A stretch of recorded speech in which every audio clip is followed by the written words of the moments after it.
ভুরুঙ্গামারীতে কিশোরীদের স্বপ্ন সমাবেশ ও আলোচনা সভা অনুষ্ঠিত হয়। আমাদের সহকর্মী আব্দুল ওয়াহাবের পাঠানো তথ্য ও ভিডিও চিত্রে দেখুন বিস্তারিত। বাল্যবিবাহের ঝুঁকি কমাতে কিশোরীদের স্বপ্ন পূরণে পরিবার ও সমাজের দৃষ্টিভঙ্গির পরিবর্তনে কিশোরীদের সাহসী করার লক্ষ্যে বঙ্গসোনাহাট ইউনিয়ন ফেডারেশন মাঠে কিশোরীদের স্বপ্ন সমাবেশ ও আলোচনা সভা অনুষ্ঠিত হয়েছে। আজ 21 অক্টোবর রোজ মঙ্গলবার ভুরুঙ্গামারী উপজেলার বঙ্গসোনাহাট ইউনিয়ন যুব সংগঠনের আয়োজনে কিশোরীদের স্বপ্ন সমাবেশ ও আলোচনা সভা অনুষ্ঠিত হয়। উক্ত অনুষ্ঠানের আর্থিক সহযোগিতা করেন প্ল্যান ইন্টারন্যাশনাল বাংলাদেশ, সার্বিক ও কারিগরি সহযোগিতা করেন মহিদেব যুব সমাজ কল্যাণ সমিতি। উক্ত অনুষ্ঠানে কিশোরীদের 999 ও 109 সম্পর্কে অবহিত করা হয়। বঙ্গসোনাহাট ইউনিয়ন যুব সংগঠন থেকে কিশোরীদের মাঝে গাছের চারা বিতরণ করা হয়। উক্ত অনুষ্ঠানে প্রধান অতিথি হিসেবে উপস্থিত ছিলেন জনাব মোহাম্মদ মকবুল হোসেন, যুব উন্নয়ন কর্মকর্তা, ভুরুঙ্গামারী কুড়িগ্রাম। বিশেষ অতিথি হিসেবে উপস্থিত ছিলেন জনাব মোহাম্মদ শাহ আলম ব্যাপারী, ইউপি সদস্য 3 নং ওয়ার্ড।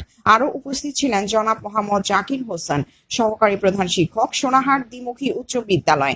উক্ত অনুষ্ঠানে শুভেচ্ছা বক্তব্য রাখেন জনাব মোহাম্মদ শহীদুল ইসলাম, সভাপতি বঙ্গসোনাহাট ইউনিয়ন যুব সংগঠন। বক্তব্য রাখেন জনাব মোহাম্মদ রেজাউল করিম, সহসভাপতি বঙ্গসোনাহাট ইউনিয়ন যুব সংগঠন। আরও বক্তব্য রাখেন জনাবা মোসাম্মদ সুচরিতা খাতুন, ফিল্ড ফ্যাসিলিটেটর, মহিদেব যুব সমাজ কল্যাণ সমিতি। বক্তব্য রাখেন জনাবা মোসাম্মদ হোসনে আরা খাতুন, সাধারণ সম্পাদক বঙ্গসোনাহাট ইউনিয়ন যুব সংগঠন।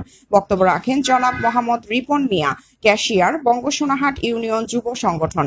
উক্ত অনুষ্ঠানে সভাপতিত্ব করেন জনাব মোহাম্মদ আব্দুল বাতিন, প্রশাসনিক কর্মকর্তা, বঙ্গসোনাহাট ইউপি। ইউনিয়নবাসী ধন্যবাদ জানান প্ল্যান ইন্টারন্যাশনাল বাংলাদেশ এবং মহিদেব যুব সমাজ কল্যাণ সমিতিকে। তাদের আর্থিক ও কারিগরি সহযোগিতায় ইউনিয়নে বাল্যবিবাহ হার অনেকটা কমেছে। আরো বলেন, বঙ্গসোনাহাট ইউনিয়ন যুব সংগঠনের সদস্যদের প্রচার এবং প্রসারের কারণে কিশোরীরা নিজেরা নিজেদের বাল্যবিবাহ প্রতিরোধ করতে পারছে। তাদের প্রচারের জন্য অভিভাবকরা সচেতন হয়েছেন। এ সময় বক্তারা বাল্যবিবাহের ফলে একটি পরিবার, সমাজ ও জাতির উপর কিরূপ সমস্যার সৃষ্টি হয় তা নিয়ে আলোচনা করেন এবং এর থেকে বিরত থাকার আহ্বান জানান। এছাড়া কিশোরীদের প্রতিষ্ঠিত হওয়ার জন্য প্রয়োজনীয় পদক্ষেপ গ্রহণ ও সংশ্লিষ্ট সরকারি, বেসরকারি অফিস ও সংস্থাগুলোর সাথে যোগাযোগ রাখার পরামর্শ দেন। আগামীতে এরূপ কার্যক্রম অব্যাহত থাকবে বলে আশাবাদ ব্যক্ত করেন।